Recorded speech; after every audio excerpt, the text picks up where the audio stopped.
What we're going to talk about today is performance enablement. And Dan and I we should pause right here, Dan, and talk about what actually performance enablement is. But before we do that, just know that our focus today is going to be on salespeople, right? Whether that's your frontline employee, whether that's an independent distributor out there, it's the people who are selling. Because as we will talk about, a performance enablement platform can affect any performance. Maybe I'm sitting in a call center. Maybe I'm in a warehouse.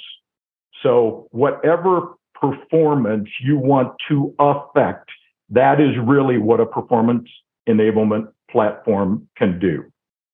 Dan?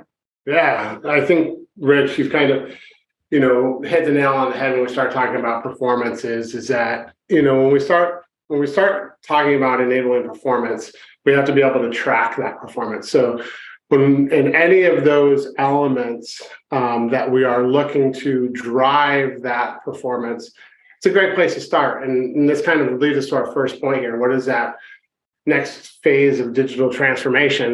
One of the first initial phases was, just moving things from offline to online, moving training manuals to online training capabilities, starting to introduce POS data into some of our operating decisions, other than what our traditional approach was. And I think really moving into that next phase, and we start talking about performance enablement platforms as a whole, is to start to say, okay, how can we start to really grab this data from all over the place and really start to help drive the enablement of our team members? Go ahead, Rich.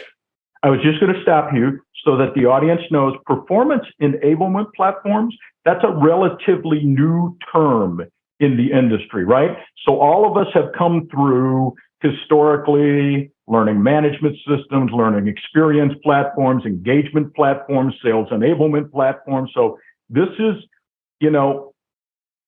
a relatively new term on what we're talking about today. And that's why I think it's very important, as Dan is saying, this is the future of digital for your success. Yeah, and I think you call it out really well, Rich, in your slides here. When you're talking about the traditional platforms, really was do this because we tell you to do. And, the idea behind performance enablement platforms really is do this because it benefits you.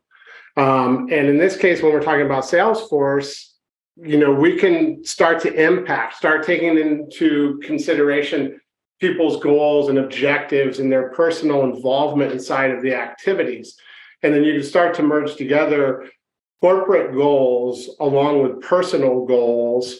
And now these activities that they're doing or these suggestions of actions that the platform's helping them drive is really there to benefit corporate, but also benefit them at the same time. Yeah, I'm glad you clarified that, because it made us sound like, it's only going to benefit. No, it's twofold, right? It benefits us as corporate, bottom line. It benefits me as that individual, employee, distributor, or whatever.